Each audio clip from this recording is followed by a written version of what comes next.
Now, corporate media, like CNN, has a giant bias against progressives. Now, look, that in itself, to some people, appears to be controversial. But throughout the show, I've shown you many examples of establishment media, CNN, MSNBC, being biased against people like Bernie Sanders, AOC, etc. Now we have another example. And that's when a CNN report praised centrist freshman congresswomen as leaders on impeachment. So now in the report, CNN anchor Dana Bash said the five representatives she dubbed the anti squad. This is Representatives Alyssa Slotkin of Michigan, Abigail Spanberger of Virginia, Mickey Sherrill of New Jersey, Christy Houlihan of Pennsylvania, and Elaine Luria of Virginia had engaged in risky political business by a week ago, joining more than 100 other Democrats in calling for impeachment. So these women are now the leaders, according to CNN's Dana Bash. They're the leaders on impeachment. Add in Nancy Pelosi, who is a leader and a hero for impeachment. Hold on here. Now, these and I have to point out, these are five white female lawmakers. They backed impeachment following months of demands from ethics watchdogs, critics, as well as women of color.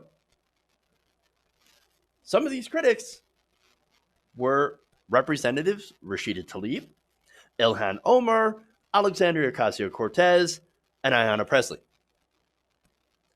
Also known as the Squad. You also have Representative Al Green and Representative Maxine Waters. So they have all been calling for impeachment for a long time. And now these five white lawmakers, these more your establishment Democrats, have decided to come around, and now CNN is calling them the leaders of impeachment. Insane. Insanity. Now, look, to be fair, okay, it is a risk to come out if you're in a conservative district. Let's be fair about that, okay? Let's be completely 100% fair. Yes, they are taking a political risk.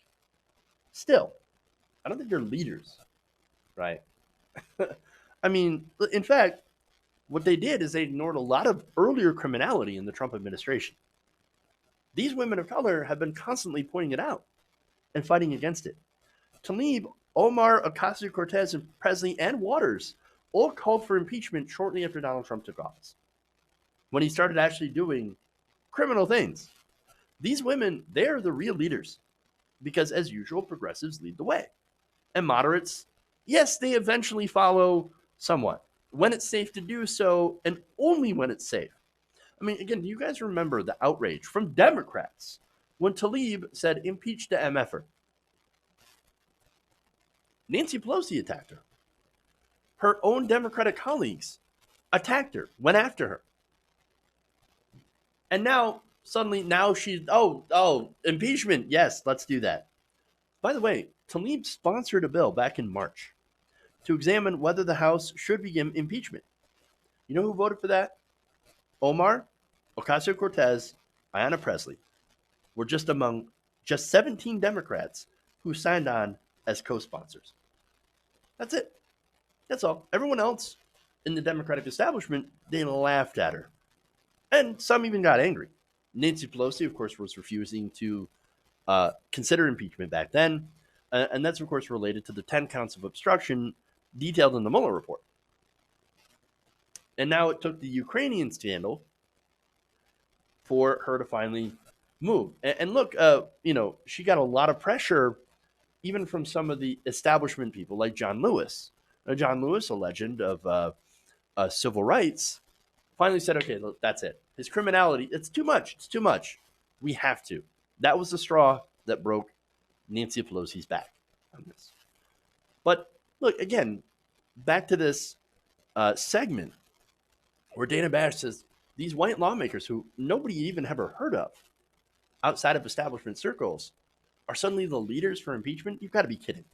No, CNN just got a lot of major pushback about after this as well. So let me give you a couple of quotes here. One's from Ellie Mistel, executive director of the blog Above the Law. She tweeted this out.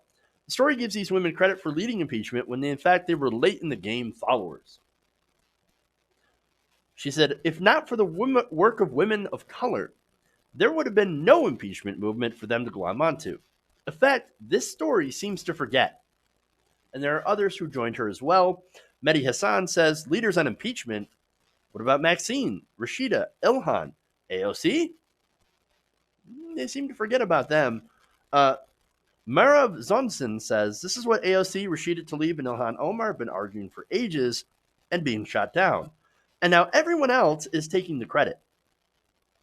So not only did CNN, the establishment, erase the squad, they've also erased others. Representative Al Green, like I said, he spoke on the House floor in favor of impeachment back in May of 2017. Maxine Waters, one of the first to call on Congress to bring impeachment charges against the president. Back in 2017, Waters told MSNBC that there was enough evidence of Trump's obstruction of justice in the Mueller probe for Congress to be moving on impeachment. She was right. Maxine Waters was 100% correct. Isn't it funny now how white women who are members of the moderate establishment, now that they're on board, suddenly they become leaders and they erase the work of women of color? Oh, I mean, those women of color are just outliers to them. Or as Nate Silver put it, they're residue. They're just a residue, the progressives are. You've got to be kidding me. Look, Pelosi is not a leader, by the way, too. Now, she's claiming the credit as well.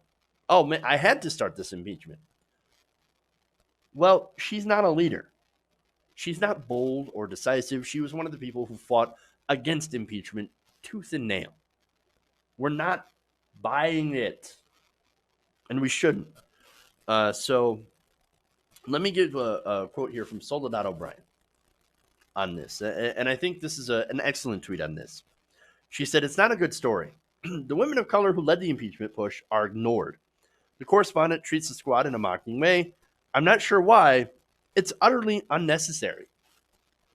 But again, that's how the establishment works. That's how you're treated. Unless you toe the party line as a black or brown woman in the Democratic Party, this is how you're treated. And you can see it from the treatment if you just pay attention to how AOC is referred to. Again, Pelosi, going back to, the squad. I've done stories of them, of her attacking them, calling the Green New Deal a green dream or whatever, being incredibly dismissive. And again, here you have a white woman being incredibly dismissive of women of color who are progressive.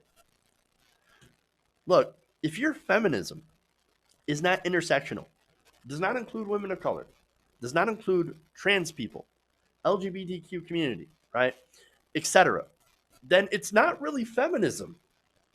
It's actually white entitlement. Hey guys, hopefully you enjoyed that free video. Now I'm going to have to ask you a favor. Between the demonetization and the YouTube algorithm messing around with view counts, etc., we're having a hard time adjusting to the new YouTube reality, which is where you guys come in.